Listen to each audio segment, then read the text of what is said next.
வணக்கம் நேயர்களே, உள்ளது உள்ளபடி நிகழ்ச்சிக்கு உங்களை வரவேற்பது ஆண்ட்ரூஸ். பாம்புனா படையே நடுங்கும் பொதுவா சொல்லுவாங்க. அதே மாதிரி தீ அப்படின்னாலும் படையே நடுங்கக்கூடிய ஒரு மிகப்பெரிய ஒரு ஐம்பூதங்களில் ஒன்று. அந்த தீயை பொறுத்த வரைக்கும் நம்ம வீட்டுல இப்ப சமையல் பண்ணனாலும் சரி, அதை வச்சு லாபகமா நமக்கு தேவையான பொருட்களை நாம உணவா தயாரிச்சுக்கலாம். அதே மாதிரி பார்த்தோம் அப்படின்னா சாமி கும்பிடும் போது அந்த தீயை பார்த்து ஒரே பக்தியா நம்ம கும்பிட்டுக்கலாம். ஐம்பூதங்கள்ல ஒண்ணு நினைச்சு நம்ம அதை இயற்கையோட வழிபட்டு கொண்டிருக்கிறோம். அதே இயற்கையா இருக்கக்கூடிய அந்த தீ அளவுக்கு அதிகமானால் மிகப்பெரிய ஆபத்து உண்டாகும் அப்படிங்கிறது எல்லோருமே அறிந்தது. தொலைக்காட்சி செய்திகளையும் சரி, பேப்பர்ல வரக்கூடிய அந்த செய்திகளையும் நம்ம அடிக்கடி இது போன்ற விபத்துகளை நம்ம பார்க்கறது வழக்கம். ஆனா இப்போ தேனி, அதாவது குறிப்பா தமிழகத்தையும் கேரளத்தையும் இணைக்கக்கூடிய ஒரு தேனி பகுதி அப்படின்னு சொல்லக்கூடியது மேற்கு தொடர்ச்சி மலைப்பகுதி இருக்கக்கூடியது. அந்த மலைப்பகுதியில் இருக்கக்கூடிய அந்த காடுகள் இப்பொழுது தீப்பற்றி எரிந்து கொண்டிருக்கிறது. இது இன்று நேற்றல்ல, கடந்த 2 மாதங்களா இருந்து கொண்டிருக்கிறது. வருடா வருடம் அடிக்கடி இது போன்ற ஒரு அந்த மலைகளிலே காட்டுத்தீ ஏற்பட்டுக் கொண்டிருக்கிறது என்ற நிகழ்வு தொடர்ந்து கொண்டிருக்கிறது. அது ஏன் நடந்து கொண்டிருக்கிறது, அதன் மூலமாக என்ன மாதிரியான பாதிப்புகளை நம்மளுடைய சந்ததியினர் சந்திக்க இருக்கிறோம், இயற்கை வளங்கள் இதுபோன்று தீ விபத்தினால் என்ன மாதிரியான பாதிப்புகளுக்கு உள்ளாக்கப்படுகிறது, நாம் மட்டுமா இயற்கை மட்டுமா, அதை தாண்டி வனவிலங்குகளும் என்னென்ன பாதிப்புகளுக்கு உள்ளாகிறது என்பதை பற்றியெல்லாம் இன்றைய உள்ளது பேச காத்திருக்கிறோம். இதற்காக அரங்கத்திலிருந்து தன்னுடைய கருத்துக்களை பதிவு செய்ய வந்திருக்கிறார் இயற்கை ஆர்வலர் திரு சிதம்பரம் அவர்கள். வணக்கம் சார். களத்தில் இருந்து, அதாவது தேனியிலிருந்து எமது செய்தியாளர் சிவசபாபதி நம்மோடு இணைந்திருக்கிறார். சிவசபாபதிட்ட நான் கேட்க நினைக்கிறேன். சிவசபாபதி, தேனியில மிக முக்கியமாக அந்த காடுகள் அப்படிங்கிறது எத்தனை சதவீதம் இருக்கிறது, அந்த காடுகளுடைய முக்கியத்துவம் என்னென்ன, அந்த காடுகளில் தற்போது ஏற்பட்டிருக்கிற அந்த காட்டு தீயினுடைய தற்போதைய நிலை என்ன, அதை பற்றி விரிவா சொல்லுங்க. தேனி மாவட்டம் பாத்தீங்கன்னா முழுக்க முழுக்க மலைகளால் சூழ்ந்த மாவட்டம். இங்க ஒரு 35% மேல காடுகளால் சூழப்பட்டிருக்கு. அது மட்டும் இல்லாம இந்த தேனி மாவட்டத்தை சுத்தி பாத்தீங்கன்னா மேகமலை வன உயிரின சரணாலயம் அப்படின்னு சொல்லிட்டு மிகப்பெரிய ஒரு சரணாலய பகுதியும், அதே மாதிரி தமிழக கேரளா எல்லையில அது கேரள பகுதியிலையும் தமிழக பகுதியிலையும் சேர்ந்து பெரியாறு புலிகள் வன சரணாலயம் அப்படிங்கிற ஒரு இதுவும், இந்த கரெக்டா அந்த தேனிக்கு மேல அந்த தேவாரம் போடி இந்த இதுக்கு மேல பாத்தீங்கன்னா அங்கேயும் ஒரு தேசிய வன சரணாலயம் அப்படின்னு சொல்லிட்டு இருக்கு. இந்த தேனி மாவட்டத்தை சுத்தி முழுவதும் ஒரு 35% பாத்தீங்கன்னா மலைகள் சூழ்ந்து மரங்கள், அடர்த்தியான மரங்கள் போன்றவையெல்லாம் அதிகமா இருக்கு. மேலும் பாத்தீங்கன்னா இந்த கேரளாவுக்கும் இந்த தமிழ்நாடுக்கும் நடுவுல இந்த இது இருக்கிறதுனால இங்க ஒரு மிதமான ஒரு தட்பவெப்ப நிலை நிலவுது. இங்க பாத்தீங்கன்னா வன உயிர்களும் வன விலங்குகளும் பல்லுயிர் பெருக்கத்திற்கான ஒரு சூழ்நிலை சரியான ஒரு சூழ்நிலை இங்க இருக்கு. இதனால பாத்தீங்கன்னா இங்க சின்ன சின்ன உயிர்கள் எல்லாமே மிகப்பெரிய அளவுல அதிக அளவுல உற்பத்தி ஆகுது. இங்க யானை, புலி, கரடி, மான், காட்டெருமை, அது மட்டும் இல்லாம தமிழகத்தினுடைய விலங்குகளான வரையாடு போன்ற விலங்குகள் எல்லாமே அடிக்கடி இங்க அதிகமா காணப்படுது. மேலும் பாத்தீங்கன்னா இந்த மலைகள்ல பாத்தீங்கன்னா ஒவ்வொரு வருடங்களும் இது இந்த மேற்கு தொடர்ச்சி மலைகள்ல ஒவ்வொரு வருடங்களும் அதிக அளவுல காட்டுத்தீ பரவிட்டு இருக்கு. இந்த காட்டுத்தீனால இங்க இருக்கிற உயிரினங்களும் அரிய வகை மரங்களும், அதாவது இந்த மரங்கள் சொல்லி சொன்னோம்னா இயற்கையாவே வளர்ந்த மரங்கள், அதாவது உச்சநீதிமன்றம் இயற்கையாக வளர்ந்த மரங்களை வெட்டக்கூடாது, அதை எதுவும் அழிக்கக்கூடாதுன்னு சொல்லிட்டு தடை செய்யப்பட்ட மரங்களான தேக்கு, சந்தனம், தோதகத்தி போன்ற மரங்களும் இந்த தீயில எரிஞ்சு நாசமாகுது. இந்த தீ அப்படின்னு சொல்லி பார்த்தோம்னா தற்போது நிலைமையில நம்ம இப்ப நின்று இடத்துல இருந்து நம்மளுக்கு பின்னாடியே பார்த்தோம்னாலேயும் அதிக அளவுல புகை மூட்டத்தோட தீ எரிஞ்சுக்கிட்டு இருக்கு. மேலும் பாத்தீங்கன்னா இந்த பகுதியில் இப்ப நம்ம நின்று இடத்துல இருந்து பக்கத்துல பாத்தீங்கன்னா சுமார் ஒரு 10 இடங்கள்ல இந்த காட்டு தீ தொடர்ந்து எரிஞ்சுக்கிட்டு இருக்கு. இது பத்தி நம்ம வனத்துறையில்ட்டையோ வேற யார்ட்டையோ நம்ம இதை பத்தி பேசணும்னா அவங்க ஒரு சரியான ஒரு விளக்கம் கொடுக்க மறுக்கிறாங்க. ஆண்ட்ரூஸ், தொடர்ந்து பேசலாம். சிவசபாபதி, நீங்க குறிப்பிட்டது போல அந்த பகுதியில் பார்த்தோம் அப்படின்னா ஒரு 3 விதமான ஒரு சூழலை நீங்க சொன்னதை வச்சு நான் கேட்கிறேன். இந்த காட்டு தீ, அந்த காடுகள் இருக்கக்கூடியது மூலம் பாத்தீங்கன்னா மரங்கள், தாவரங்கள், செடி கொடிகள், இயற்கையான விஷயங்கள் பல இருக்கிறது. அது ஒரு பக்கம் இருக்கட்டும். இன்னொன்னு வன விலங்குகள் அப்படிங்கிறது, யானையிலிருந்து நீங்க குறிப்பிட்டது போல பல்வேறு விதமான பல்லுயிர்கள் அங்க இருக்கிறது அப்படிங்கறதை குறிப்பிட்டிருக்கிறீங்க. இந்த ஒரு சூழல்ல குறிப்பா மனிதர்களுக்கும் அது போன்ற ஒரு பாதிப்பு இருக்கிறது அப்படிங்கறதை நீங்க வெளிப்படுத்திருக்கிறீங்க. இப்ப நான் கேட்கறது என்னன்னா, அங்க இருக்கக்கூடிய சமூக ஆர்வலர்கள் இது பற்றி என்ன கருத்து சொல்றாங்க? ஏன்னா ஒரு இயற்கை காடுகள் முதல் தீப்பிடிச்சு எரிஞ்சதுன்னா அது மூலமாக பல்வேறு விதமான சமூகம் சார்ந்த பிரச்சனைகளை நாம சந்திக்க வேண்டியது இருக்கும். சமூக ஆர்வலர்கள் இது பற்றி என்ன கருத்து சொல்றாங்க? இப்ப பாத்தீங்கன்னா நம்ம கிட்ட ஏசுதாஸ் அப்படிங்கிற ஒரு சமூக ஆர்வலர் இருக்கிறாரு. அவர்கிட்ட நம்ம இதை பத்தி கேட்போம். சார், இப்ப தேனி மாவட்டத்தில் அதிக அளவுல காடுகள் சூழ்ந்த பகுதிகள், மலைகள் சூழ்ந்த பகுதிகள், இங்க அதிகமான மரங்கள், விலங்குகள் எல்லாம் இருக்கு அப்படிங்கிறது நீங்க இந்த மாவட்டத்துக்காரங்கிறதுனால உங்களுக்கே தெரியும். இப்ப இந்த காட்டுத்தீயினால என்னென்ன பாதிப்புகள் இருக்கு சார்? இந்த காட்டுத்தீ தானா உருவாகிறத காட்டிலும் இந்த காட்டு தீ, இந்த வனத்துல தீய வச்சுட்டு சில சூழ்நிலைகளை, அதாவது தனக்கு உண்டான லாபங்களை எதிர்பார்க்கக்கூடிய இந்த கறி எடுக்கிறது, விறகு எடுக்கிறது, இந்த மாதிரியான சூழ்நிலைக்கெல்லாம் வைக்கிறதாகவும் எங்களுக்கு தகவல் கிடைக்குது. நாங்க இந்த அரசாங்கம் என்ன செய்யுதுன்னா, பல இடங்கள்ல பல சூழ்நிலைகள்ல மரம் வளர்க்கணும், மரம் வளர்த்தாத்தே நல்லது சமுதாயத்துக்கு, சுற்றுப்புற சூழலுக்கு, எல்லாத்துக்கும் சொல்லி பிரச்சாரங்களை பண்ணுது, நிதி ஒதுக்கீடு பண்ணுது. ஆனா இந்த மாதிரியான வனங்கள்ல, அடர்ந்த வனங்கள்ல உள்ள மரங்கள் அழிவை தடுப்பதற்கு என்ன நடவடிக்கை எடுத்திருக்காங்கன்னா தெரியல. ஓரளவுக்கு பாத்தீங்கன்னா இன்னைக்கு எல்லாருமே வனத்தை பாதுகாருங்க, வனத்தை பாதுகாத்தா அதுல பல விதமான லாபங்கள் இருக்கு அப்படின்னு சொல்றாங்க. வனத்தினால அதுல பாத்தீங்கன்னா இயற்கை மூலிகைகள் அழிவு இருக்கு. மிகப்பெரிய ஒரு வரப்பிரசாதமான விஷயம் நம்மளுக்கு இயற்கை மூலிகைகள், அதை கிடைக்கிறதும் தடுக்கப்படுது. இவங்க ஒரு சாதாரண கோரை புல்லுக்காக தீ வச்சிடறாங்க, அது மிகப்பெரிய வனத்தை அழிக்குது. சரி, அப்படி இருக்கிறப்ப இங்க உள்ள வன இலாக்கா இதுக்கு என்ன நடவடிக்கை எடுக்கிறாங்கன்னா தெரியல. கடந்த 7-8 ஆண்டு காலமாவே தேனி மாவட்டத்தை பொறுத்தளவுக்கு மழையின் விகிதம் ரொம்ப கம்மியா இருக்கு. ஆனா மழை கம்மியா இருக்கு, மழை கிடைக்க மாட்டேங்குதுன்னு ஒவ்வொரு விவசாயிகள் வருத்தப்படுறாங்க. எங்க ஏரியாக்குள்ள பாத்தீங்கன்னா 18ஆம் கால்வாய்னு ஒரு திட்டம் இருக்கு, அது முல்லை பெரியார் தண்ணியில இருந்து வருது. அப்படி வர்றப்போ ஒரு வருடம் தேக்கப்பட்ட தண்ணியை வச்சு நாங்க 2-3 ஆண்டு காலமாக ஒரு நல்ல விவசாயங்களை நாங்க வளப்படுத்தி வர்றோம். இந்த சூழ்நிலையில எங்களுக்கு இந்த வனங்களை பாதுகாக்கிறதுக்கு மத்திய அரசும் மாநில அரசும் கடுமையான நடவடிக்கை எடுக்கணும். அதாவது ஒரு தீவிரவாதத்தை எப்படி தடுக்கிறதுக்கு கடுமையான நடவடிக்கைகள் தேவைப்படுது, அந்த அளவுக்கு இருந்தாத்தே வனத்தை பாதுகாக்க முடியும். சுமார் இந்த ஒரு 8000 கிலோமீட்டர் அளவுல இருக்கக்கூடிய இந்த மேற்கு மலை தொடர்ச்சி உலகத்தில் மிக புராதனமான மலை தொடர்ச்சின்னு சொல்றாங்க. 2 லட்சம் வருஷத்துக்கு முந்தின மலை தொடர்கள் சொல்றாங்க. இதுல எல்லாம் நம்ம பெருமையா இருக்கோம். இன்னைக்கு நியூட்ரினோ அப்படின்னு உலகத்துல ஒரு மிகப்பெரிய ஆராய்ச்சி மையத்தவே மேற்கு மலை தொடர்ச்சியில வைக்கிறாங்க. அந்த அளவுக்கு மிகவும் சக்தி வாய்ந்தது, மிகவும் பழமையானது, தொன்மையானது. அப்படி 2 லட்சம் வருஷத்துக்கு முந்தின ஒரு மூப்பு அடையக்கூடிய இந்த மலைத்தொடர்கள்ல எவ்வளவு அருமையான மரங்கள் இருக்கு, மூலிகைகள் இருக்குங்கிறத மனிதன் உணர தவறுறான். சொற்ப லாபத்துக்காக வனத்தை அழிக்கிறான். இத மாநில அரசாங்கம் மத்திய அரசாங்கமும் கடுமையாக அதை தண்டனை கொடுக்கிற அளவுல இருக்கணும். காட்டுத்தீ அப்படி உருவாகிறப்ப அழிக்கிறதுக்கு வசதி இல்லைன்னு சொல்றாங்க. இதை வளர்க்கறதுக்கு உண்டான வசதியை காட்டலாம். நிச்சயமா ஒரு ஹெலிகாப்டர் அளவுலயோ ஒரு தாது பொருள்களை தூவி அந்த வனத்தை அழிக்கிற அளவுக்கும் முயற்சிக்கு வரணும். நாம இன்னைக்கு அமெரிக்காவுக்கு போட்டியாக நம்ம சேட்டலைட் செவ்வாய்க்கு விடுறோம், எல்லா நாடுகளுக்கும் போட்டியா விடுறோம். அப்போ ஒரு சாதாரண ஒரு ஹெலிகாப்டரை ரோந்து படையை அமைச்சு இந்த காட்டு தீகளை அழிக்கிறதுக்கு வேணும். நீங்க ஒரு வாரம் 10 நாள்ங்கிறப்ப நிச்சயமா ஒரு நினைக்கிறதுக்கு முடியாத அளவுக்கு ஒரு 200-300 ஹெக்டேர் அளவுல உள்ள வனங்கள் அழியுது. திருப்பி அந்த மரத்தை வச்சு வளர்க்கலாம் சொன்னா அதுக்கு தண்ணி எங்க? இந்த மரம் அழிஞ்ச உடனே யானை இறங்கிருது. யானையை விரட்டுறதுக்கு இவங்க அனுப்பி வைக்கிறாங்க, யார பாரஸ்காரங்களை அனுப்பி வைக்கிறாங்க. புலி உள்ள வந்துருது ஊருக்குள்ள. இதுக்கெல்லாம் காரணம் என்ன? இந்த வனத்துல தீ வர வர வர மரம் அழியுது. மரம் அழிகிறப்ப அந்த மிருகங்கள் குடிக்கிறதுக்கு உண்டான தண்ணி அங்க இல்ல, அது ஓய்வெடுக்கக்கூடிய மர நிழல்கள் அங்க இல்ல, அது வசிக்கக்கூடிய இடத்த பூரா நாம அழிச்சிடலாம். காட்டுத்தீங்கிறது வைக்கிறத காட்டிலும் உருவாக்கப்படுறதே அதிகம். அது காட்டுத்தீ தானா வர்றது ஒரு 20% இருக்கும், 80% மனிதர்களால் தான் உருவாக்கப்படுது. இது மாநில அரசாங்கம் மத்திய அரசாங்கம் கடுமையான நடவடிக்கை எடுத்து அவர்களை தண்டித்தார்கள்னால இது நல்ல ஒரு விதமான அடையும். இன்னொரு விஷயம் பாத்தீங்கன்னா, இன்னைக்கு ஊருக்குள்ள குற்றங்கள் கிரிமினல்கள் குறையணும் அப்படின்னு சொல்லி ஒரு சூழ்நிலையை கவர்மெண்ட் எடுக்கிறப்ப போலீஸ் நண்பர்கள் அப்படின்னு சொல்லி ஒரு யங் செப்பல் இருக்கவங்க எல்லாம் கொண்டு வந்து வைக்கிறாங்க. அதே மாதிரி இந்த வனக்குழுவை வனம் காப்பாற்றுறதுக்கு இளைஞர்கள் அமைத்து ஒரு குழு அமைத்து அவங்களை கண்காணிக்கப்படணும். அவங்களையும் வன இலாக்காவோட ஒத்துழைப்பு படணும். அந்த அளவுக்கு ஒரு நண்பர்கள் குழு மாதிரி அமைச்சு அவங்களே உள்ள அனுப்பிச்சாங்கன்னா இது ஒரு நல்ல படிப்பணிகள் நமக்கு இருக்கு, ஒரு முயற்சி முன்னேற்றம் கிடைக்கும். அந்த மாதிரியான சூழ்நிலைகள் இல்ல.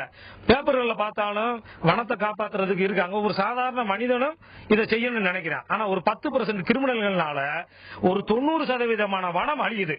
இது அரசாங்கத்துக்கு தெரிஞ்சு நடக்குதுங்கிறது எங்களுடைய சமூக ஆர்வலர்களுடைய ஒரு ஆதங்கமா இருக்கு. இப்போ நம்ம கிட்ட இருக்கிற சமூக ஆர்வலர் என்ன சொல்றாங்கன்னா, இந்த வனங்கள் அழியப்படுறதுல முக்கியவாசி காரணம் சமூக விரோத செயல்களில் ஈடுபடுறவங்கனாலதான் வனம் அழியுது அப்படின்னு சொல்லி சொல்றாரு ஆண்ட்ரூஸ்.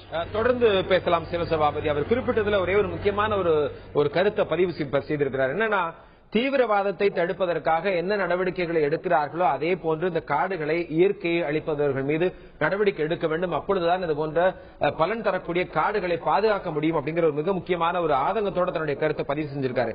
இந்த ஒரு சூழல் இப்ப காட்டு தீ அங்க பரவிட்டு நம்ம அரங்கத்திற்கு இருக்கக்கூடிய இயற்கை ஆர்வலர் திரு எம் சிதம்பரத்திட்ட நான் கேட்க நினைக்கிற கேள்வி என்னன்னா, ஒரு தீ அப்படிங்கிறது பொதுவா என்ன நம்ம வீட்டுல எல்லாம் நம்ம பார்த்துட்டு இருக்கிறோம், அதோடய பழகிட்டு இருக்கிறோம், பார்ப்பாங்க வைப்பாங்க. ஆனாலும் அந்த தீ உருவாவதற்கான காரணங்கள் என்ன? எதனால் உருவாகுது அப்படிங்கிறது தெரிய போறது. ஏன்னா அது இயற்கையா இருக்கக்கூடிய இடங்கள் எப்படி தீ உண்டாச்சு அப்படிங்கறதெல்லாம் சின்ன சின்ன விஷயம் இருக்கும். சோ காடுகள்ல தீ ஏற்படுவதற்கான காரணங்கள் என்ன, இல்ல ஒரு தீ உண்டாவதற்கான காரணங்கள் என்ன, அதை பற்றி சொல்லலாம். தீ உண்டாகி பரவுறது முக்கியமான காரணமே ட்ரையாங்கிள் சொல்லுவோம். அதே மாதிரி ஃபயர் ட்ரையாங்கிள் ஒன்று இருக்கு. பற்றிக்கொள்ளக்கூடிய ஒரு பொருளோடு நெருப்பை உண்டாக்கக்கூடிய ஒரு பொருளும் ஆக்சிஜனும் இணைஞ்சா அதான் ட்ரையாங்கிள் சொல்லுவோம். அது அங்க இருக்கு, அதனால பத்திக்குது. இது இந்த மாதிரி காட்டுல தீ பரவது காரணம் ரெண்டு உண்டு. ஒன்னு இயற்கையாகவே, இன்னொன்று நம் போன்ற மனிதர்களால். முதல்ல இயற்கைக்கான காரணம் பார்க்கலாம். இந்த மாதிரி வெப்ப காலங்கள்ல ஹீட் வேவ்னு சொல்றான். அந்த சூடு அதிகமாகும் போது அந்த காட்டுல உள்ள இலைகள் ஒன்றோடு ஒன்று இணைஞ்சு ஃபிரிக்ஷன் ஆகி அதனால வரலாம். இல்ல ஒரு மரம் இன்னொரு மரத்தோட மோதும் போது கூட வரலாம். இதை தவிர நம்ம சொல்றோம் வால்கனோ, எரிமலை, மின்னல், இடி, இதால கூட வரலாம். அப்புறம் நம்ம தான் பாக்குறோம், நம்மளும் அழிக்கிறோம், பல பேர் அழிக்கிறாங்க. அந்த காடுகளை அழிச்ச போது அந்த இடங்கள்ல புல் வந்துருது. அந்த புல் என்னன்னா வேகமா பத்திக்கக்கூடிய பொருள். இப்படி இயற்கையாகவே வரக்கூடிய சான்ஸ் அதிகம் இருக்கு. ஆனா இயற்கையா வரதை விட மனிதனால் வரக்கூடிய வாய்ப்புகள் அதிகமா இருக்கு. அதனால வரக்கூடிய பாதிப்புகள் அதிகமா இருக்குன்றாங்க. மனிதனால எப்படி வருது சொன்னா, ஒரு சின்ன சிகரெட் துண்டு இருக்குல்ல, அதே ஒரு காட்டு அடிக்கக்கூடிய ஒரு அங்க போய் வனத்துல நம்ம போறோம் பாக்குறதுக்கு, ஒரு ஆள் ஸ்மோக் பண்ணி போட்டுருவாரு, அது பத்திக்கலாம். அப்ப நீங்க பாத்தீங்கன்னா நிறைய பசங்க வந்து கேம்ப் ஃபயர் வச்சுப்பாங்க.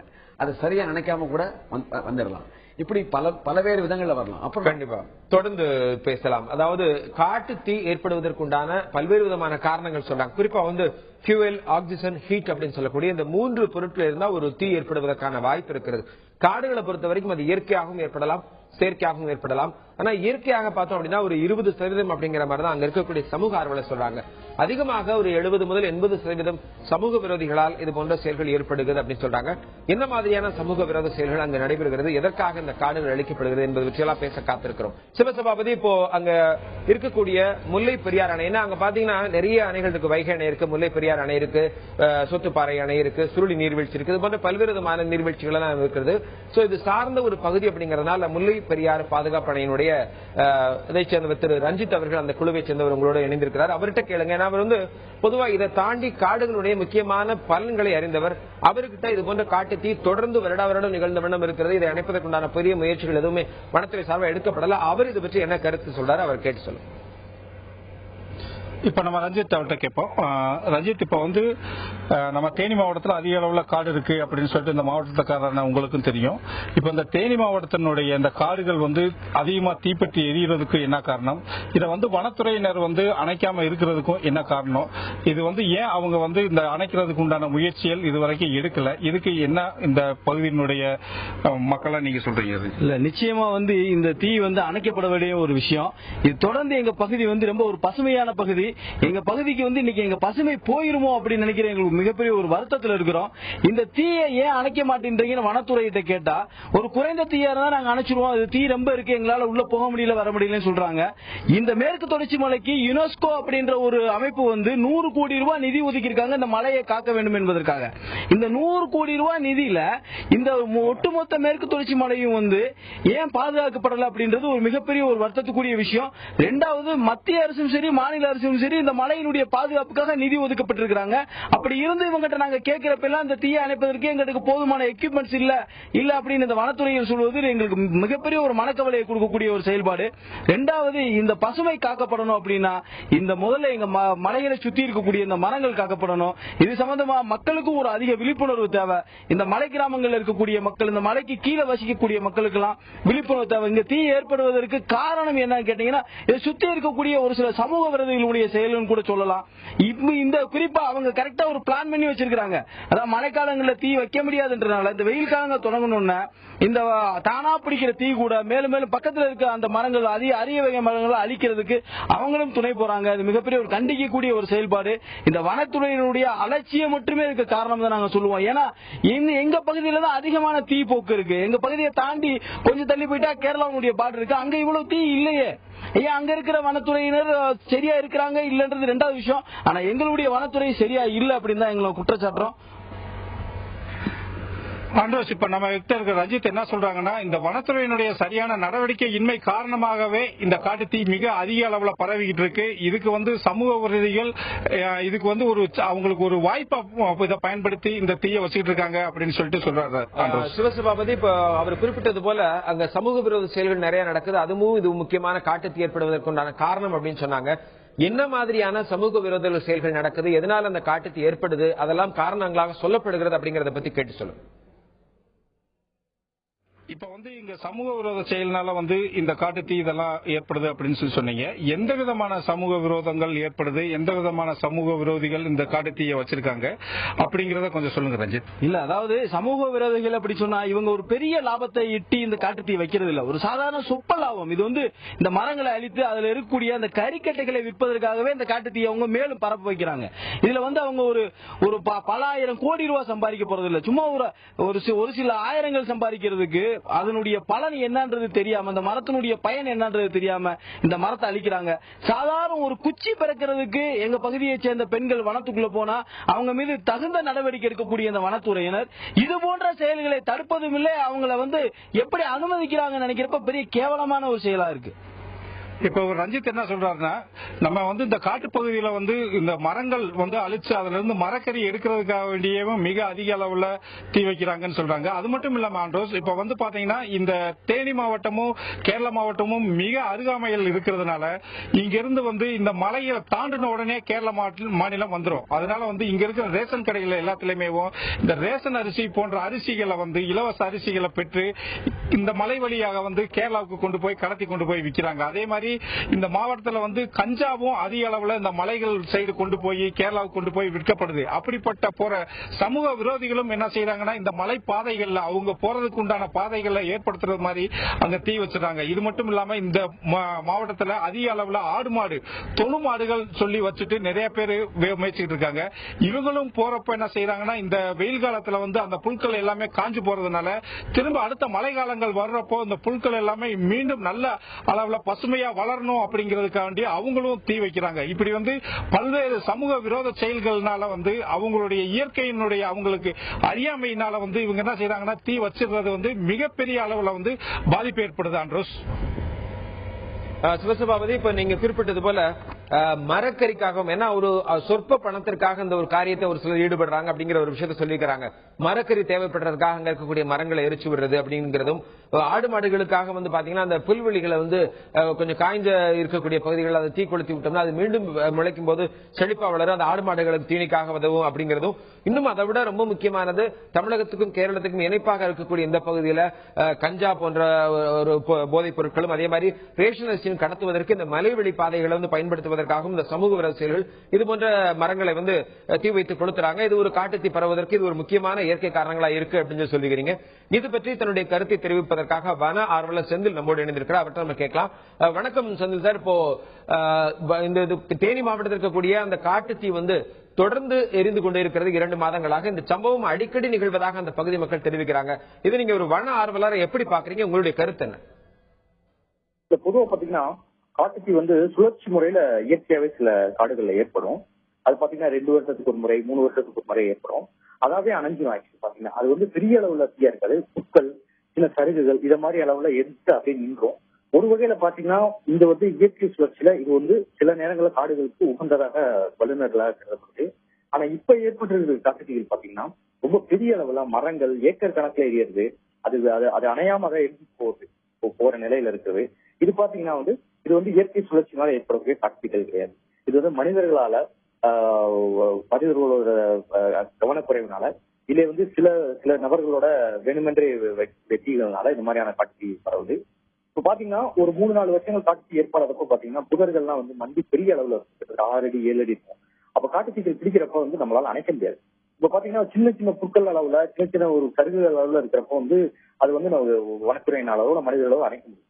அது பாத்தீங்கன்னா 10 அடி 15 அடி புதர்கள் ஏறப்ப பாத்தீங்கன்னா பெரிய அளவுல காட்டுத்தீ நிற்கும். அதை எவ்வளவு பெரிய போர்ஸ் வச்சுனாலும் நம்மளால அணைக்க முடியாது. அது பாத்தீங்கன்னா பெரிய பெரிய மரங்களையும் அது காலி செய்யும். சோ பாத்தீங்கன்னா 2-3 வழிகள்ல இந்த மாதிரி காட்டுத்தீகள் ஒண்ணு பாத்தீங்கன்னா அங்க இருக்கிற குடியமர்த்த அங்க வாழ்ந்துகிட்டு கூடிய சில மக்கள் இருக்கக்கூடிய கவனக்குறைவு, உள்ள காட்டுகள்ல போய் சமைக்கிறது இல்ல புகைப்பிடிக்கிறது இது மாதிரியான விஷயத்துல பரவும். இல்ல சில வகைகள்ல பாத்தீங்கன்னா வனத்துறைகளுக்குள்ளே இருக்கக்கூடிய சில முரண்பாடுகளான விஷயங்களுக்குனால அவங்களுக்குள்ள ஏற்படுற மோதல்கள், சின்ன சின்ன கருத்து வேறுபாடுகளை கூட இது மாதிரி வச்சுக்கிறதா சொல்றாங்க. இன்னொரு மாதிரி பாத்தீங்கன்னா இந்த மாடு மேய்ச்சலுக்கு புது வகையான புற்கள் தேவைப்படும். அதுக்காகவும் ஒரு வேணுமென்றே வைக்கக்கூடிய பொருட்கள் தேவைப்படக்கூடிய விஷயங்கள் இதுக்காக கூட வேணுமென்றே மக்கள் வைக்கிறதாகவும் நம்பப்படுது. திரு செந்தில், நீங்க ஏற்கனவே இந்த காடுகளை பத்தியும் காடுகள் இருக்கக்கூடிய அந்த விலங்குகளை பத்தியும் ஆராய்ச்சிகள் பண்ணியிருக்கிறீங்க, ஆராய்ச்சி கட்டுரைகள் எழுதியிருக்கிறீங்க. சோ இந்த ஒரு சூழல் இது போன்ற ஒரு காட்டுத்தீ ஏற்பட்டால் அங்க காடுகள் இருக்கக்கூடிய அந்த மூலிகை மரங்கள் அது போன்ற அந்த இயற்கையான ஒரு மரங்கள் மக்களுக்கு பாதுகாப்பு தரக்கூடிய மரங்கள் எல்லாம் அழிக்கப்படுகின்றன. வனவிலங்குகள் எந்த நிலைமையான பாதிப்புகளுக்கு உள்ளாயிருக்கும்? குறிப்பாக இருக்கக்கூடிய மரங்கள் எல்லாம் அழிக்கப்படுவதனால, காடுகள் அழிக்கப்படுவதனால மக்களுக்கு என்ன மாதிரியான பாதிப்பு இருக்கு, வனவிலங்குகளுக்கு என்ன மாதிரியான பாதிப்பு இருக்குன்னு நினைக்கிறீங்க? இதுல இப்ப பாத்தீங்கன்னா இப்ப ஒரு கருத்துல என்ன ஒரு பெரிய ரிசர்ச் ஒரு ஆராய்ச்சி என்ன சொன்னாங்கன்னா, உலகத்துல இருக்கக்கூடிய பருவநிலை மாற்றங்கள், மலைகள், வெப்பநிலை இது எல்லாமே பாத்தீங்கன்னா உலகத்துல ஒரு 5 காடுகள் சொல்றாங்க. இந்தோனேஷியா காடு, அமேசான் காடு, நம்ம மேற்கு தொடர்ச்சி மலைகள், இது மாதிரி ஒரு 5 காடுகளாலதான் இது எல்லாமே கட்டுப்படுத்தப்பட்டது. இதனாலதான் இந்த நிலைகளை வடிவமைக்கப்பட்டிருக்காங்க. ஒரு 10 வருஷத்துக்கு முன்னாடி பாத்தீங்கன்னா சவுத் ஈஸ்ட் ஏஷியா, தெற்கிழக்கு ஆசிய நாடுகள்ல பாத்தீங்கன்னா பருவநிலையில பெரிய மாற்றம் ஏற்படும். அப்ப என்னன்னு பாத்தீங்கன்னா இந்தோனேஷியால ஏற்பட்ட ஒரு காட்டுத்தீ, அணையாம ஏற்பட்ட ரொம்ப நாளா இருந்த ஒரு காட்டுத்தீனாலதான் அந்த பருவநிலை மாற்றமே ஏற்பட்டுச்சு அப்படின்னு சொல்றாங்க. சோ அது மாதிரி காடுகள் வெறுமனை ஒரு தாவரங்களோ மரங்களோ வனவிலங்குகளுக்கோ சம்பந்தப்பட்ட விஷயங்கள் கிடையாது. அது மழைப்பொழிவு இருக்கிறது, வானிலை தட்பவெப்பநிலை எல்லாத்துமே வடிவமைக்கக்கூடிய ஒரு மிகப்பெரிய ஒரு அறிவியல் இருந்தது. இதுல பாத்தீங்கன்னா இப்ப ஒரு காட்டுத்தீ இப்ப மேகமலை, மேற்கு தொடர்ச்சி மலையில முக்கியமான பகுதியான மேகமலையில அந்த காட்டுத்தீ ஏற்பட்டு, மேகமலைங்கிறது ஒரு சாதாரண ஒரு சிறு பகுதியில ஒரு மலையா நம்ம பார்க்க முடியாது. ஏன்னா மேகமலை வைகை ஆற்றுக்கான நீர் ஆதாரமே மேகமலை தான். நம்ம இன்னைக்கு தமிழ்நாட்டுல இருக்கிற 5 மாவட்டங்கள் 5 மாவட்ட குடிநீர் வைகை பேசிட்டு இருக்கு. அந்த வைகையோட நீர் ஆதாரம் மேகமலை தான். சோ நம்ம இந்த 5 மாவட்டங்களுக்கு தண்ணி வேணும், பாசனம் வேணும், குடிக்கிறதுக்கு தண்ணி வேணும், வைகையை காப்பாற்றணும்னா நம்ம என்ன செய்யணும், மேகமலை தான் ப்ரொடெக்ட் பண்ணணும். மேகமலை மேற்கு தொடர்ச்சி மலையில இருக்கிற மிக முக்கியமான மலை. அந்த வகையில் இன்னைக்கு காட்டுத்தீங்கிறது இன்னைக்கு கிட்டத்தட்ட ஒரு 1 கோடி மக்களுக்கான நீர் ஆதாரத்தை நம்ம கேள்விக்குறியாக்கி ஒரு நிலையில இருக்கு. அதே மாதிரி பாத்தீங்கன்னா வனவிலங்குகளுக்குன்னு பாத்தீங்கன்னா இப்ப காட்டுத்தீ ஏற்பட்ட காடுகள் ஒரு கண்டினியூட்டின்னு ஒரு விஷயம் சொல்லுவாங்க, நெட்வொர்க் சொல்லுவாங்க. ஒரு மரத்துல இன்னொரு மரத்துக்கு ஒரு தொடர்ச்சி, ஒரு கண்டினியூட்டி இருக்கும். அதை என்னன்னா இந்த காட்டுத்தீகள் பிரேக் பண்ணுது, நடுவுல அதை தடுக்குது. இந்த காட்டுத்தீகள்னால ஒரு பகுதியில இருந்து இன்னொரு பகுதிக்கு மரத்துக்கான கண்டினியூட்டிஸோ தாவரங்களுக்கு கண்டினியூட்டியோ கிடையாது. இது எப்படி ஒரு வனத்தை சுற்றி ஒரு பூ மகரந்த இன்னொருத்தர கொண்டு போதும் அது மாதிரி ஒரு தொடர்ச்சி இருக்கும். இந்த காட்டுத்தீ ஒரு 1000 ஏக்கர் 2000 ஏக்கர் தடுத்து நிறுத்துறப்போ ஒரு தொடர்ச்சி எல்லாம் வருது. இதை தவிர என்ன பாத்தீங்கன்னா சில விலங்குகள் டெரிட்டோரியல் அனிமல்ஸ் சொல்லுவாங்க. ஒரு வளையத்துக்குள்ள மட்டுமே அதோட வாழ்க்கையை அமைச்சிருக்கும். அந்த வளையத்துக்குள்ள இருக்க அனிமல்ஸ் இந்த காட்டுத்தீ ஏற்பட்ட அது இன்னொரு இடத்துக்கு மூவ் பண்ணி போக வேண்டிய சூழ்நிலை இருக்கும். அப்ப மூவ் பண்ணி போறப்போ அந்த பகுதியில் ஏற்கனவே சில விலங்குகள் இருக்கும். அப்ப இந்த விலங்குகள் அந்த விலங்கு சேர்ந்து போறப்ப அதுகளுக்கு தாவரங்கள் கிடைக்காம போயிருக்கும். அப்ப என்னன்னா அங்க இருந்து எல்லா விலங்குகளும் ஸ்கேட்டர் ஆகி அங்கிருந்து சிதறி வேற வேற பகுதிகளுக்கு போக வேண்டிய நிலை ஏற்படும். இது பாத்தீங்கன்னா அந்த இடத்துல இருக்கிற மொத்த ஈகோ ஸ்டேட் சொல்லுவாங்க, ஒரு சைக்கிளே உடைக்கிற மாதிரியான விஷயமா இருக்கும். சோ அதனால காட்டுத்தீங்கிறது ஒரு சாதாரண விஷயம் கிடையாது. ஒரு மலைகள்லயும் காடுகளையும் இருக்கிற ஒரு ஈகோ சிஸ்டத்தை மாற்றக்கூடிய ஒரு ரொம்ப மோசமான ஒரு நிகழ்வு. சோ அதை தடுக்கணுங்கிறது என்னோட எதிர்பார்ப்பு. மேற்கு தொடர்ச்சி மலை, அந்த மலைகளுக்கு இருக்கக்கூடிய பகுதிகளான தேனி மாவட்டத்தில் இருக்கக்கூடிய மலைகளில் காட்டுத்தீ ஏற்பட்டு வருகிறது. அது கிட்டத்தட்ட ஒரு 2 மாதங்களாக அணைக்க முடியாத ஒரு நிலையில் இருக்கிறது. அடிக்கடி இந்த தீ விபத்து நிகழ்ந்த வண்ணம் இருக்கிறது.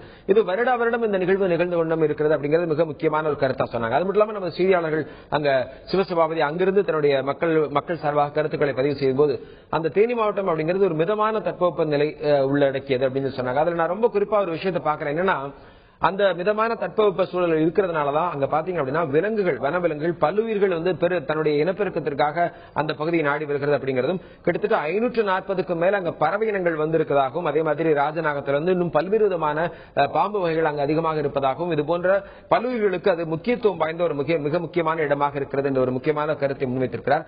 இது பற்றி நாம் பேசிக் கொண்டிருக்கிறோம். அரங்கத்தில் தன்னுடைய கருத்துக்களை பதிவு செய்து கொண்டிருக்கிறார் இயற்கை ஆர்வலர் திரு சிதம்பரம் அவர்கள். சிவசபாபதி கேட்கணும். சிவசபாபதி, இது மாதிரி வன விலங்குகள் ஏன்னா பாத்தீங்கன்னா அடிக்கடி யானைகள் பாத்தீங்கன்னா ஊருக்குள்ள புகுந்துருச்சு அப்படிங்கிற செய்தி அடிக்கடி நாம செய்திகள்ல பாக்குறோம். சோ இது போன்ற காட்டுத்தீனாலும் என்ன ஆகும்னா வனவிலங்குகள் அந்த தீயினால வெளியில வர்றதுக்கான வாய்ப்பு இருக்கும். சோ அதனால ஊருக்குள்ள வருவதற்கான ஒரு அச்ச உணர்வு ஏற்படும். சோ இதை பத்தி அந்த சமூக ஆர்வலர்கள் என்ன மாதிரி பாக்குறாங்க, அவங்களுடைய கருத்து என்ன? ஆண்ட்ரோஸ், இப்ப வந்து நம்ம பாத்தீங்கன்னா இந்த மேற்கு தொடர்ச்சி மலையை ஒட்டி வந்து விளைநிலங்களை வச்சிருக்கிற வின்சென்ட் அப்படின்னு சொல்லிட்டு ஒருத்தர் இருக்காரு. அவரும் பாத்தீங்கன்னா இந்த காட்டுத்தீயினால வந்து நிறைய அளவுல பாதிச்சிருக்காரு. ஏன்னா அந்த காட்டுத்தீ மேல வைக்கிறதுக்கு அந்த தீ என்ன செய்யுதுன்னா பரவி கீழே வந்து அவருடைய காடுகளுக்குள்ள வந்துருது. அதே மாதிரி இந்த காடுகள்ல இருக்கிற பன்னி, மானு, காட்டெருமை, யானை போன்ற மிருகங்களும் என்ன செய்யறாங்கன்னா அங்க இருந்து காடுகள்ல இருந்து அங்க இருக்கிற காட்டுல இருந்து இங்க இருக்கிற காட்டுகள் விளைநிலங்களுக்குள்ள வந்துருது. அதை பத்தி இப்ப வந்து நம்ம வின்சென்ட் அவங்ககிட்ட கேட்போம். சார், இப்ப வந்து இந்த காட்டு தீயினால வந்து அங்க வைக்கிற தீயினால உங்க விளைநிலங்களுக்கு வருதா, அது எப்படி பாதிக்குது, அங்க இருந்த விலங்குகள் எல்லாமே வந்து உங்க விளைநிலங்களுக்கு வந்து எது தொந்தரவு கொடுக்குதா, இதை பத்தி நீங்க கொஞ்சம் சொல்லுங்க சார். அது தீ வச்சிட்டாங்கன்னு சொன்னா அந்த மிருகங்கள் வந்து கீழே இறங்கிடுது, விவசாய நிலத்தை அழிக்குது. அதே சமயத்துல அந்த தீயும் கீழே வந்துருச்சுன்னா இந்த நிலம்புறம் பாழாயிருது. சமூக விரோதிகளால செய்யறாங்க. இதை வனத்துறை வந்து பாக்குறாங்க, ஆனா பிடிக்க முடியல. இது எந்த நேரத்திலும் பாதிப்பு ஏற்பட்டுக்கிட்டு இருக்கு. இது அடிக்கடி வந்துகிட்டு இருக்கு. இப்ப நம்ம கிட்ட இருக்கிற விவசாயி என்ன சொல்றாங்கன்னா, இந்த காட்டுத்தீ சில சமூக விரோதினால் வைக்கப்படுறதுனால விளைநிலங்களுக்கும் வந்துருது, இதனால விலங்குகளும் வந்துருது அப்படின்னு சொல்றாங்க. இப்ப வந்து நம்ம கிட்ட இருக்கிற சமூக ஆர்வலர் ஏஜாஸ் அவர்கிட்டையும் இந்த கருத்தை கேட்போம். சார், இப்ப வந்து இங்க வந்து அதிக அளவுல வந்து இந்த காட்டுத்தீ பரவுறதுனால வந்து இது விளைநிலங்களுக்குள்ளயும் வந்துருது. அப்படி வர்றப்ப வந்து அங்க வாழ்ற விலங்குகள், இப்ப நம்ம பொதுவா பாக்குறப்ப எல்லா இடத்துலயும் பாக்குறப்ப விலங்குகள் வந்து ஊருக்குள்ள வந்துருது, வந்து இதனால பெரிய அளவுல தொந்தரவு பண்ணுது அப்படின்னு சொல்லிட்டு இருக்கு. இதை வந்து எப்படி தடுக்க எந்த மாதிரி இது பண்ணலாம் சார்? அதாவது பாத்தீங்கன்னா வனம், அதாவது மலையை விட்டு சுமார் அது அடிவாரத்துல இருந்தே ஒரு 10 கிலோமீட்டர் வரையில யானைகள் அதிகமா வந்து ஊருக்குள்ள இறங்குது. அப்ப வனத்துறை, காவல்துறை, பொதுமக்கள் எல்லாம் சேர்ந்து அதை விரட்டி அதை மலைக்கு திருப்பி அனுப்பினாத்தே இவங்க இங்க நிம்மதியா இருக்க முடியுங்கிறது உண்டான சூழ்நிலை. அந்த நேரத்துல இருக்க ஆத்திரம் மற்ற நேரத்துல ஜனங்கள்கிட்ட விழிப்புணர்வு இல்ல. இந்த மிருகங்கள் ஊருக்குள்ள எதனால வருதுன்னு ஒவ்வொருத்தரும் சிந்திக்கணும். வந்தா எவ்வளவு ஆபத்து இருக்குன்னு சிந்திக்கிறேன். அப்ப வந்து கலெக்டருக்கு போன் பண்றாங்க, தாசில்தாருக்கு போன் பண்றாங்க, போலீஸுக்கு போன் பண்றாங்க. எங்கெங்க போன் பண்ணா ஆளுங்க வருவாங்கிறதெல்லாம் இந்த பொதுமக்களுக்கு தெரியுது. அப்ப திருப்பி அந்த மிருகங்கள் வரக்கூடாதுங்கிறது ஒவ்வொரு குடிமகனுக்கும் ஒவ்வொரு மனிதனுக்கும் தெரிஞ்சிருக்கணும். சரி, இன்னைக்கு மிருகங்கள் இல்லைன்னா இந்த மனிதன் தன்னுடைய சூழல்ல நன்றாக வாழ முடியுமானா நிச்சயமா இருக்காது. மாடு இல்லைன்னா மனிதனால வாழ முடியுமா? ஆடு இல்லைன்னா வாழ முடியுமா? கோழி இல்லைன்னா வாழ முடியுமா? சரி, யானை, புலி இவைகள் இல்லைன்னா வாழ முடியுமான்ற ஒரு மிகப்பெரிய விஷயம் மனிதனுக்கு தெரியாம இருக்கு, இல்லாட்டி தெரிந்தும் தெரியாமலும் இருக்கு. இதை பற்றிய விழிப்புணர்வை நிச்சயமா அரசாங்கம் மக்களுக்கு தெரிய வைக்கணும். இது எங்களுடைய அழுத்தமான கருத்து. அப்ப இந்த கொடிய மிருகங்கள் வர்றப்ப அந்த மிருகத்தை கொண்டு மனிதனை பாதுகாக்கணுங்கிறது அரசாங்கத்துடைய சூழல் ஆயிருது. ஆனா அந்த மிருகத்தை கொல்றதுனால எவ்வளவு தவறு, அது எவ்வளவு பெரிய ஒரு மோசமான முன்னுதாரணம்ங்கிறது அரசாங்கத்துக்கு தெரிஞ்சும் அந்த இடத்துக்கு உட்படுது. இதை தெரிந்த அரசாங்கம் ஏன் இவ்வளவு கவனக்குறைவான ஒரு சூழ்நிலையில காட்டுத்தீயை அழிக்க மாட்டேங்குதா, அழிக்கிறதுக்கு இவங்க முயற்சி எடுக்க மாட்டேங்கிறாங்க அப்படிங்கிறது ஒரு மன வேதனையா இருக்கு. இன்னைக்கு நாட்டுல பாத்தீங்கன்னா அரசியல் ரீதியாகட்டும் வேற எந்த ஒரு சமுதாய ரீதியாகட்டும் ஒரு மோசமான விஷயம் என்ன சொல்ல, காட்டுத்தீ மாதிரி பரவிருச்சுங்கிறாங்க. அப்ப காட்டுத்தீ எவ்வளவு மோசமான விஷயம் அப்படிங்கிறதுக்கு இதை காட்டிலும் வேற எந்த விளக்கத்தை சொல்ல முடியும்? அந்த மாதிரியான சூழ்நிலையில காட்டுத்தீ மோசமானதுங்கிறத ஒவ்வொருத்தருக்கும் தெரியுது. இது பல காலத்துல இருந்து தெரிஞ்சு வருது. இப்ப மழையின் விகிதங்கள் குறையுது அப்படின்னு தெரிகிறப்ப இந்த ஏரியாவில் உள்ள இப்ப இந்த விவசாயிகள் வருத்தப்படுறாங்க, சமூக ஆர்வலர் வருத்தப்படுறாங்க. இவங்க எல்லாம் சேர்ந்து ஒட்டுமொத்தமா அவங்க வந்து இந்த வனத்தை பாதுகாக்கிறதுக்கு மேல உள்ளவங்களை, இப்ப ஒரு சமூக விரோதி மேல தீ வைக்க போறாருன்னு சொன்னா எனக்கோ இல்ல அந்த சம்பந்தப்பட்ட விவசாயிகளுக்கோ தெரிஞ்சா அவங்க போய் வனத்துறை, காவல்துறை சொன்னா அவங்க எந்த அளவுல நடவடிக்கை எடுக்கிறாங்க? சரி, அவங்களே சமூக விரோதிகள். அப்ப இந்த மாதிரி ஆர்வலர்கள் ஒரு புகார் கொடுக்க வர்றப்ப இவங்களுக்கு என்ன பாதுகாப்பு? இந்த மாதிரி பல விஷயங்கள் இதுல இருக்கு. ஆக இவங்களுக்கு ஒரு பாதுகாப்பு, அதான் வனத்தை அழிக்கக்கூடியவங்க, அந்த சமூக விரோதிய செயல் புரிகிறவங்களை ரிப்போர்ட் கொடுத்தாங்கன்னா அவங்களுக்கு, அந்த புகார் கொடுக்கக்கூடியவங்களுக்கு ஒரு பாதுகாப்பு வேணும். அது நிரூபிக்கப்பட பட்சத்துல அவங்களுக்கு கடுமையான தண்டனை, அதாவது குறைச்சு வச்சாலும் ஒரு 30 நாளைக்கு பெயில் இல்லாத ஒரு பனிஷ்மெண்ட், சிறையில் அடைக்கக்கூடிய ஒரு பனிஷ்மெண்ட் இருக்கணும். இது படிச்ச பசங்களை போய் தீ வைக்கிறாங்க? நிச்சயமா இல்ல. படிச்சு வேலை வாய்ப்பு இல்லாம இந்த கரெக்டுக்கு அதிகமா போகக்கூடிய ஒரு நபர்கள் தான். அவங்க மேல கடுமையான நடவடிக்கை எடுக்கிறதுனால எந்த தவறும் இல்ல. கடமை, அதாவது தண்டனை கடுமையாக இருந்தால் குற்றங்கள் குறையும்ங்கிறது மகாத்மா காந்தி காலத்துல இருந்து சொல்லிட்டு வர்றாங்க. நம்ம கிட்ட இருக்க சமூக ஆர்வலர் என்ன சொல்றாருன்னா வந்து இந்த காட்டு தீ வைக்கிறவங்களும் இந்த சமூக விரோதிகளும் கடுமையாக தண்டிக்கப்பட்டால் மட்டுமே இந்த மாதிரி ஒரு காட்டு தீ வந்து அணைக்கப்படும். அவர் அது மாதிரி இன்னொரு உதாரணம் சொன்னாரு. ஒரு சின்ன சின்ன ஒரு விஷயங்கள் கூட, ஒரு சின்ன சின்ன சம்பவங்கள், ஒரு போராட்டங்கள் அப்படிங்கிற இடத்துல கூட பாத்தீங்கன்னா அந்த இடத்துல இருக்கிறவங்க என்ன இந்த போராட்டம் காட்டு தீ மாதிரி பரவிடுச்சு அப்படின்னு சொல்லிட்டு காட்டு தீயத்தை முன்னுதாரணமா சொல்லுவாங்க. அந்த அளவுக்கு மிக வேகமாக உயிரினங்களையும் மரங்களையும் அழுத்து செல்லக்கூடியது இந்த காட்டு தீ. அந்த காட்டு தீயை வந்து அணைக்கிறதுக்கு அரசு முன்வரணும், வனத்துறை முன்வரணும் அப்படின்னு சொல்லி திரும்ப அழுத்தமா சொல்றாரு இந்த வன ஆர்வலர். சிவசபாபதி, இப்போ நீங்க சொன்ன கருத்தை ஒட்டிய ஒரு கேள்வி என்னன்னா, இப்போ இவங்க இருக்கக்கூடிய மக்கள் அந்த காட்டு தீ அணைப்பதற்கு உண்டான முயற்சியை வனத்துறையிட்ட போய் அந்த ஒரு கம்ப்ளைண்ட் கொடுத்திருக்காங்களா, இல்ல காவல்துறை அதிகாரியை போய் சந்திச்சுக்கிறாங்களா, இல்ல மாவட்ட ஆட்சியரை போய் சந்திச்சுக்கிறாங்களா, இது சம்பந்தப்பட்ட விஷயங்கள் ஏதாவது போராட்டங்கள் எதுவும் பண்ணிருக்காங்களா? ஏன்னா இது போன்ற சமூக விரோத செயல்களை தடுப்பதற்கு இவர்கள் என்ன முயற்சி எடுத்திருக்கிறாங்க? சார், இவ்வளவு தூரம் நீங்க வந்து ஒரு வன ஆர்வலராக இருந்துகிட்டு இந்த காட்டுத்தீ இவ்வளவு தூரம் பரவி இருக்கு அப்படின்னு சொல்லிட்டு இதை தடுத்து நிப்பாட்டணும் அப்படின்னு சொல்லிட்டு நீங்க வந்து பேசுறீங்க. இப்ப என்னன்னா, இந்த காட்டுத்தீ பரவுறதுக்கு முன்னாடியோ இல்ல பரவுன பிறகோ இதை வந்து அதை நிறுத்துறதுக்காக வேண்டி, இதை அழிக்கிறதுக்காக வேண்டி நீங்க வனத்துறையவோ இல்ல ஒரு சில போராட்டங்களோ இல்ல கலெக்டரவோ இதெல்லாம் சந்திச்சு நீங்க மனு கொடுத்திருக்கீங்களா, இல்ல எதுவும் போராட்டங்கள் பண்ணிருக்கீங்களா? போராட்டங்கள் பண்ணல, ஆனா மனு கொடுத்திருக்கோம். வனத்துறையில போய் கேட்கிறோம், என்ன சார் இந்த மாதிரி கடுமையா தீ வைக்கிறாங்களே, இதுக்கு என்ன செய்யலாம், ஏதாவது செய்யுங்க, எங்களோட உதவிகள் இருந்தாலும் சொல்லுங்க, நாங்களும் வர்றோம் அப்படின்னு சொல்லி அவங்களை கேட்கிறப்ப எங்களுக்கு தெரியுதுங்க, நீங்க சொல்லக்கூடிய விஷயங்கள் நாங்க புரிஞ்சுக்கிறோம், நாங்களும் வனத்தை பாதுகாக்கிறதுக்காக இருக்கோம், ஆனா அதுக்கு உண்டான வசதிகள் இல்ல. சிலர் என்ன செய்யறாங்கன்னா நட்ட நீசியில போய் தீ வச்சிடறாங்க, அவங்க யாரு என்னன்னு எங்களால கண்டுபிடிக்க முடியலன்னு சொல்லி ஒரு மலுப்பான பதில தர்றாங்க.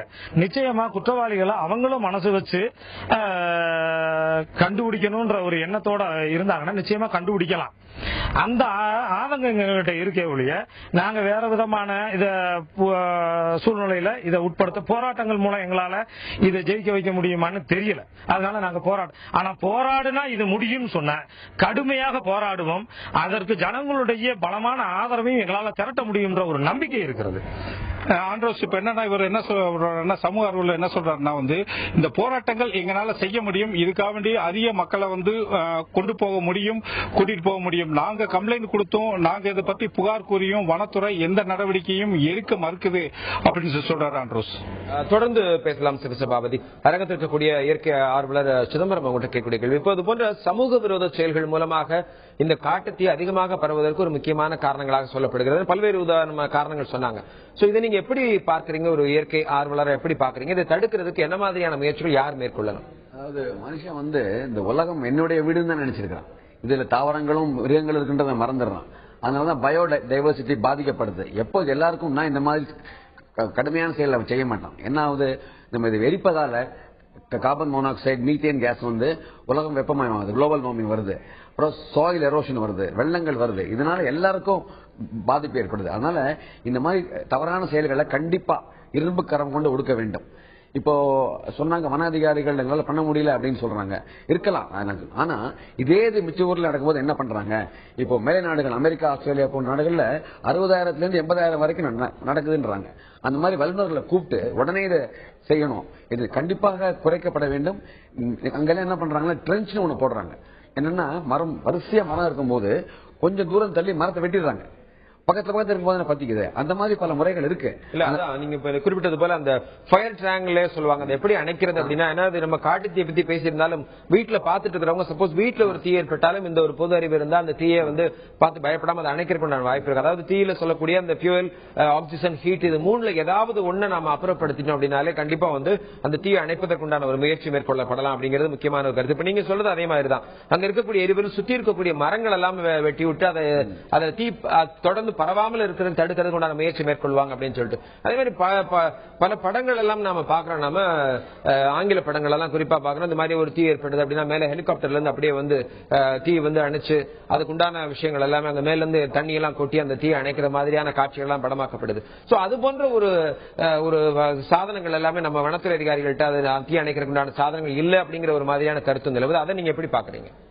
அதாவது நம்ம இந்தியா வந்து எல்லா வளமும் பெற்ற நாடு, அதன் மதிப்பு நமக்கு தெரியல. நிச்சயமா தண்ணீர் கொண்டு இதை நிறுத்த முடியாது. இருந்தாலும் நம்ம முயற்சி எடுத்தே ஆக வேண்டும். பாதுகாக்கணும், எடுக்காகணும். ஏன் அவங்க சொல்ல பார்க்கும்போது எவ்வளவு நிதி இருக்கும்போது ஏன் செய்யல அப்படின்றது கொஞ்சம் வருத்தத்துக்குரிய விஷயம் தான். நம்ம எல்லாருமா சேர்ந்து இது ஒரு பெரிய முயற்சி எடுத்து கண்டிப்பா நிறுத்தியே ஆக வேண்டும். அப்புறம் இன்னொன்னு என்ன ஆயிடுதுன்னா, இப்போ அந்த தீ அணைஞ்சு போயிடுது வச்சுக்கலாம், அப்படியே விட்டுறாங்க. விட்டப்புறம் என்ன ஆகுது, அந்த இருக்கு இல்லையா சில மரங்கள், அதுல கொஞ்சமாவது அந்த நெருப்பு துகள் இருக்கும், அதை அடியோட எடுத்துடணும். நீங்க எடுக்காம விட்டீங்கன்னா அந்த நீர் போன அப்புறம் மழை நின்ன அப்புறம் மறுபடியும் வெயில் வரும்போது அது மறுபடியும் ஆரம்பிக்குது. இன்னொரு வகையான இது கூட இருக்கு, ஆர்டிபிஷியல் ஃபெல்லிங்ன்றாங்க. அது எவ்வளவு தூரம் நல்லதுன்னு எனக்கு தெரியல. இது வேகமா பற்றக்கொள்ளக்கூடிய மரங்களை முதல்ல நம்ம வெட்டிடுறதுங்க. அது இருந்தா என்ன ஆகும், வேகமா பத்திக்கும். சோ இது கொஞ்சம் தீமை வந்தா கூட 2% தீமை இருக்கலாம், ஆனா 90% நன்மைன்னு நான் நினைக்கிறேன். தொடர்ந்து பேசலாம். குறிப்பா யுனெஸ்கோவால் பாதுகாக்கப்பட வேண்டிய ஒரு பகுதி என்று அறிவிக்கப்பட்ட தேனி மாவட்டத்தில் இருக்கக்கூடிய அந்த காட்டு பகுதிகள் காட்டு தீ பற்றி எரிந்து கொண்டிருக்கிறது. இதனால் ஏற்படக்கூடிய பிரச்சனைகளை பற்றி பேசிக் கொண்டிருக்கிறோம். வீட்டில் கூட இது போன்ற சின்ன சின்ன தீ ஏற்பட்டால் அதை எப்படி அணைக்கணும் அப்படிங்கிற ஒரு பொது அறிவு நமக்கு இருந்தால் கண்டிப்பாக அதிலிருந்து மிகப்பெரிய தீ விபத்தையும் தவிர்க்கலாம். சிவசபாபதி கேட்கக்கூடிய கேள்வி, சிவசபாபதி, இப்ப அங்க காட்டு தீ அப்படிங்கிறது அடிக்கடி நிகழ்ந்த வண்ணம் இருக்கிறது. அதன் மூலமாக வன விலங்குகள், மரங்கள், செடிகள், கொடிகள், அங்க இருக்கக்கூடிய மக்களுக்கு கூட பாதிப்பு இருக்கிறது. குறிப்பாக நீராதாரம் பாதிக்கப்படக்கூடிய ஒரு சூழல் தொடர்ந்து கொண்டிருக்கிறது ஒரு கருத்தை அங்க இருக்கக்கூடிய சமூக ஆர்வலர்கள் எல்லாம் முன் வச்சாங்க. இப்போ இந்த பிரச்சனைகள் தொடர்ந்து நடந்த வண்ணம் இருக்கிறது. இதுக்கு தீர்வாக என்ன மாதிரியான செயல்கள் செஞ்சா இந்த மாதிரியான பிரச்சனைகளிலிருந்து இந்த மரங்களை, இந்த காடுகளை பாதுகாக்க முடியும் அப்படின்னு நினைக்கிறாங்க? அதை பற்றி அவங்கள்ட்ட கேட்டு சொல்லுங்க. இப்ப இந்த காட்டுத்தீக்கினுடைய அந்த காட்டுத்தீ தொடர்ந்து எரிஞ்சுக்கிட்டு இருக்கிறத நிறுத்தணும், இதுக்கு ஒரு தீர்வு வேணும் அப்படின்னு சொல்றத பத்தி நம்ம ரஞ்சித் முல்லைப்பெரியாறு மீட்பு குழு அவர்கிட்ட நம்ம கேட்போம். சார், இப்போ என்னன்னா, இந்த காட்டுத்தீ தொடர்ந்து எரிஞ்சுக்கிட்டு இருக்கு. இதனால பல்வேறு பாதிப்புகள் இருக்கு. வனங்களும் சரி, வன மரங்களும் சரி, விலங்கினங்களும், அது மட்டும் இல்லாம விளைநிலங்களுக்கும் அதிக அளவுல பாதிப்பு ஏற்படுத்துது அப்படின்னு சொல்றாங்க. இதை தடுத்து நிறுத்துறதுக்கு என்ன ஒரு தீர்வு பண்ணலாம் சார்? இதை தடுத்து நிப்பாட்டுறதுக்கு ஒரே வழி எங்களை பொறுத்த வரைக்கும் என்னன்னா, இந்த வனத்துறையினர் தயவு செய்து வனப்பகுதிக்குள்ள இருக்கணும். அதாவது வருஷம் முழுவதும் இல்லாட்டினாலும் இந்த வெயில் காலங்கள்ல அவங்க வனப்பகுதிக்குள்ள இருக்கணும். ஒவ்வொரு 5 கிலோமீட்டருக்கு ஒரு முறை அவங்க ஒரு கேம்ப் ஆபீஸ் இருக்கணும். அதாவது ஒரு மரத்துக்கு மேல ஒரு கூடு போட்டு அந்த கேம்ப்ல இருக்கணும். ஒரு 3-4 பணியாளர்கள் ஒவ்வொரு 5 கிலோமீட்டருக்கு இடையிலும் பணியமர்த்தப்படணும். அவங்ககிட்ட ஆள் கம்மியா இருக்கு அப்படின்னா அட்லீஸ்ட் இந்த வெயில் காலங்கள்ல தற்காலிக பணியாளர்கள், எங்க பகுதியில் பல இளைஞர்கள் இருக்கிறாங்க, அவங்கள தற்காலிக பணியாளர்களை பணியமர்த்தி அங்க இந்த வனங்களை காவல் காக்கிறதுக்கு தயவு செய்து முயற்சி பண்ணணும். இந்த முயற்சி மிகப்பெரிய ஒரு வெற்றியையும் கொடுக்கும். ஏன்னா சமூக விரோதிகளுடைய நடமாட்டத்தையும் குறைக்கும். இது மாதிரி இந்த காட்டு தீ அதிகம் பரவுவதையும் தடுக்கிறதுக்கு வாய்ப்பு இருக்கு. ஏன்னா சின்ன இடத்துல தீ பிடிச்சோன்னா ஒரு 5 கிலோமீட்டருக்குள்ள ஈஸியா நமக்கு தெரிஞ்சிடும். உடனே அந்த இடத்துல போய் தீ அணைக்கிறதுக்கான அந்த வேலையை பார்க்கணும். எல்லாத்துக்கும் மேல அரசு இதுல உடனடியாக தலையிட்டு இவங்களுக்கு தேவையான எக்யூப்மெண்ட்ஸ் கொடுக்கணும். தீ அணைப்பு கருவிகள் அதிக அளவில் இவங்க கையில இருக்கணும். அது மிகப்பெரிய ஒரு முக்கியம். இன்னைக்கு தேர்தல் செலவுல நம்ம அமெரிக்காவை தொடக்கூடிய நிலைப்பாடுக்கு இன்னைக்கு இருக்கிறது ஒரு பக்கம். நம்மளுடைய வளர்ச்சி என்னன்னு சந்தோஷப்பட்டாலும் கூட இந்த இயற்கை வளங்களை காப்பதற்கும் இந்த அரசு முழுமையாக முயற்சிக்கணும் என்றது எங்களுடைய கருத்து. இப்போ நம்ம கூட இருக்கிற ரஞ்சித் என்ன சொல்றாருன்னா, இங்க இருக்கிற வனத்துறையினர்களுக்கு தேவையான ஆட்கள் கொடுக்கப்படணும், அவங்களுக்கு தேவையான உபகரணங்கள் கொடுக்கப்படணும் அப்படின்னு சொல்றாங்க. ஆண்ட்ரோஸ், இப்போ இதுல நான் ஒரு விஷயத்தை நினைவூட்ட விரும்புறேன். இந்த வனத்துறையினர்களுக்கு சரியான ஒரு உபகரணங்கள் கொடுக்கப்படாததுனால ஒரு 3 வருடங்களுக்கு முன்பு இதே மாதிரி மிகப்பெரிய அளவுல காட்டுத்தீ இங்க ஏற்பட்டு இருக்கும்போது கம்பமெட்டு அப்படின்ற என்ற பகுதியில கிட்டத்தட்ட ஒரு 6-7 வனத்துறை ஊழியர்கள் என்ன செஞ்சாங்கன்னா, போய் அந்த காட்டுத்தீயை அணைக்கிறதுக்கு அந்த இடத்துல போறப்போ ஒரு காட்டு தீயில ஒரு வன ஊழியர் சிக்கி இறந்துட்டாரு. அப்ப இருந்தேவும் பாத்தீங்கன்னா இந்த தேனி மாவட்டத்தில் இருக்கிற வனத்துறை ஊழியர்களும் இந்த வனவர்களும் என்ன செய்யறாங்கன்னா, மிகுந்த அச்சம் கொள்றாங்க, பயப்படுறாங்க. ஏன்னா அந்த காட்டு தீக்குள்ள போய் நம்ம மாட்டிக்கிட்டோம்னா கண்டிப்பா உயிரோட திரும்ப முடியாது அப்படிங்கறதுல அவங்களுக்கு மிகப்பெரிய அச்சம் ஏற்பட்டிருக்கு. அவங்ககிட்டயும் பல தடவை நம்ம கேட்கிறப்ப அவங்களும் என்ன சொல்றாங்கன்னா, எங்களுக்கு சரியான ஒரு உபகரணங்கள் கிடையாது, எங்களுக்கு உபகரணங்கள் கொடுத்தால் மட்டுமே இந்த காட்டு தீயை போய் நாங்க அணைக்க முடியும். எத்தனை தடவை நாங்க போய் பிடுங்கி செடிகளை வெட்டி திரும்ப திரும்ப அடிச்சு அந்த காட்டு தீயை அணைக்கிறது, அதனால எங்களால அது சாத்தியப்படாத சூழ்நிலை. அப்படிங்கிறப்போ எங்களால அந்த வனத்துக்குள்ளேயே போக முடியாத சூழ்நிலை உருவாயிருக்கு அப்படின்னு சொல்றாங்க. ஆண்ட்ரோஸ், தொடர்ந்து பேசலாம். சிவசபாபதி குறிப்பிட்டது போல அங்க இருக்கக்கூடிய வனத்துறை அதிகாரிகளுக்கு முக்கியமான பிரச்சனையாக ஆட்கள் பற்றாக்குறை என்ற முக்கியமான ஒரு குறை ஒன்று சொல்றாங்க. இன்னொன்னு பார்த்தோம் அப்படின்னா, அது போன்ற மரங்களை வெட்டணும். இப்ப நீங்க கூட சொன்னீங்க, அந்த தீ விபத்து ஏற்பட்டால் அது சுத்தி உள்ள மரங்கள் எல்லாம் கொஞ்சம் வெட்டணும் அப்படின்னு. அது மாதிரி மேற்கு தொடர்ச்சி மலைகள் போன்ற மிகப்பெரிய மலைகள்ல சுத்தி இருக்கக்கூடிய மரங்களை போய் இவங்க வச்சிருக்கிற எக்யூப்மெண்ட் மூலமா அதை வெட்டி சாய்க்கிறது அப்படிங்கிறது அவ்வளவு தூரம் சாத்தியம் இல்லாத ஒன்று அப்படிங்கிறது ஒரு முக்கியமான ஒரு கருத்தை அவங்க முன் வச்சிருக்காங்க. சோ இதை நீங்க எப்படி பாக்குறீங்க? இதுக்கு தீர்வா நீங்க என்ன சொல்ல நினைக்கிறீங்க? வருமுன் காப்போம் எல்லாருமே சொல்லிட்டு இருப்போம். இது இயற்கையா எப்படி வருது அப்படின்றத அடிக்கடி ஏன் எங்க வருது அப்படின்றத பல பேர் தெரிஞ்சிருக்கும். அதை ஆராய்ஞ்சு அதை தடுக்க முடியுதோ இல்லையோ குறைக்க முடியுமான்னு பார்க்கலாம். நிச்சயமா வனத்துறைக்கு ஒரு பெரிய வனத்துறை என்பது அதனால பல ஆண்டுகளா இருக்கு. நிச்சயம் அவங்களால பண்ண முடியும். ரெண்டாவது, இது மனிதனா ஏன் ஏற்படுதுன்னு பார்த்து நீங்க சொன்னீங்க, அவங்களும் சொன்னாங்க அவங்களுக்கு சாப்பாட்டுக்காக அவங்க திருட்டு செய்யறாங்க அப்படின்ட்டு. அவங்களுக்கு வேற ஒரு ஆல்டர்னேட்டிவா நம்ம பண்ணி கொடுக்கலாம், ஒரு வேலையோ பண்ணி கொடுத்தா இது கொஞ்சம் குறையும். கடைசியா வனத்துறைக்கு வரும்போது கொஞ்சம் கஷ்டமா தான் இருக்கு. ஒரு ஆள் இறந்துட்டாருன்னு சொல்லும் போது அதுக்காக நம்ம போகாம இருக்க முடியாது. எப்படி ஒரு ராணுவ வீரன் எதிரியை சிந்தைக்கு போறாங்களோ, எதிரி யாருன்னா இங்க வந்து இந்த நெருப்பு தான். சோ அதை நம்ம எல்லாருமே சேர்ந்துதான் அவங்களுக்கு அந்த ஊக்கத்தையும் கொடுத்து கண்டிப்பா இதுக்கு ஒரு தீர்வு இருக்கு.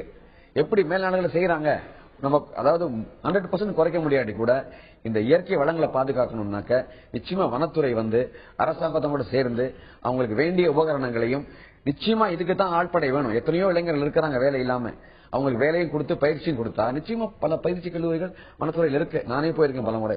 நிச்சயமாக எல்லாரும் திட்டமிட்டா இதுக்கு ஒரு தீர்வு இருக்கு. அதுக்கு தைரியமே வேணும், பணமும் வேணும், நாம ஒத்துழைக்கணும். கண்டிப்பாக ஒரு நல்ல ஒரு கருத்தை முன் வச்சிருக்காங்க. இப்ப அங்க இருக்கக்கூடிய ஒவ்வொரு மக்களும் ஒவ்வொரு சமூக ஆர்வலருடைய முக்கியமான எதிர்பார்ப்பாக இருக்கக்கூடியது என்னன்னா, இந்தியாவிலே காடுகள் சதவீதம் ஏற்கனவே 1/3 பங்கை விட மிக குறைவாக இருக்கிறது என்ற ஒரு மிக முக்கியமான ஒரு கருத்தை நம்மளுடைய ஆய்வின்படி பல்வேறு விதமான சான்றுகள் மூலமா நம்ம பார்த்தோம். அதே நேரத்தில் நம்ம கூட தமிழகத்தில் இருக்கக்கூடிய தேனி மாவட்டத்தில் இருக்கக்கூடிய காடு அப்படிங்கிறது மிக முக்கியமான காட்டுப்பகுதி. இந்த காட்டுப்பகுதிகளில் இருக்கக்கூடிய ஒவ்வொரு மரங்களும் நமக்கு மிகப்பெரிய ஒரு நல்ல விஷயத்தை செய்து கொண்டிருக்கிறது. குறிப்பா பார்த்தோம்னா ஒவ்வொரு நாளும் நம்ம சுத்தமான காற்றை சுவாசிக்கிறதுக்கு மரங்கள் தரக்கூடிய அந்த ஆக்சிஜன் தான் நமக்கு எல்லாத்துக்கும் பயனுள்ள வகையில் இருக்கும். அதுக்காக நம்ம ஒரு பக்கம் வந்து மரங்கள் எல்லாம் நட்டு வைக்கணும்னு சொல்லிட்டே இருக்கிறோம். ஆனா மரங்கள் செழிப்பாக இயற்கையாக வளர்ந்திருக்கிற அந்த காடுகளை பராமரிக்க தவறி விடுகிறோம் என்ற ஒரு முக்கியமான ஒரு குற்றச்சாட்டாங்க இருக்க சமூக ஆர்வலர்கள் எல்லாம் வச்சாங்க. இதை நான் 2 விதமா பாக்குறேன். ஒண்ணு வந்து பார்த்தோம் அப்படின்னா, மத்திய மாநில அரசுகள் இதற்கு முழுமையான ஒரு பொறுப்பு எடுத்துக்கொண்டு அதற்குண்டான உரிய நடவடிக்கைகள் மேற்கொள்ளும். ஏன்னா யுனெஸ்கோ போன்ற ஒரு மிகப்பெரிய ஒரு அமைப்பு வந்து இது போன்ற பகுதிகள் இருந்து பாதுகாக்கப்பட வேண்டிய பகுதி அப்படின்னு சொல்லி கோடிக்கணக்கில் பணத்தை கொடுத்திருக்கிறாங்க. அந்த பணத்தை முறையாக செலவிட்டு அந்த காட்டுப்பகுதியை, அந்த வனவிலங்குகள் அதிகமாக இருக்கக்கூடிய பகுதியை பாதுகாக்க வேண்டும். ஒன்று. இன்னொன்று, வனத்துறை வந்து கையை விரிக்கிறாங்க, எங்கிட்ட எதுவுமே இல்லை அப்படிங்கிற ஒரு நிலை இருக்கிறாங்க. அது மட்டும் இல்லாமல் உயிரிழப்பு ஏற்பட்டாலும் அதற்குண்டான ஒரு உரிய இழப்பு, இந்த மாதிரியான ஒரு சூழல் இருக்கிறது, ஒரு பயம் தாங்கிய ஒரு நிலை இருக்கிறது. அந்த பயத்தை போக்குவதற்குண்டானதற்கும் அதற்குண்டான வசதிகள் அவர்களுக்கு உபகரணங்கள் எல்லாமே கொடுக்கணும் அப்படிங்கிறது மிக முக்கியமான ஒரு குற்றச்சாட்டை வைக்கிறாங்க.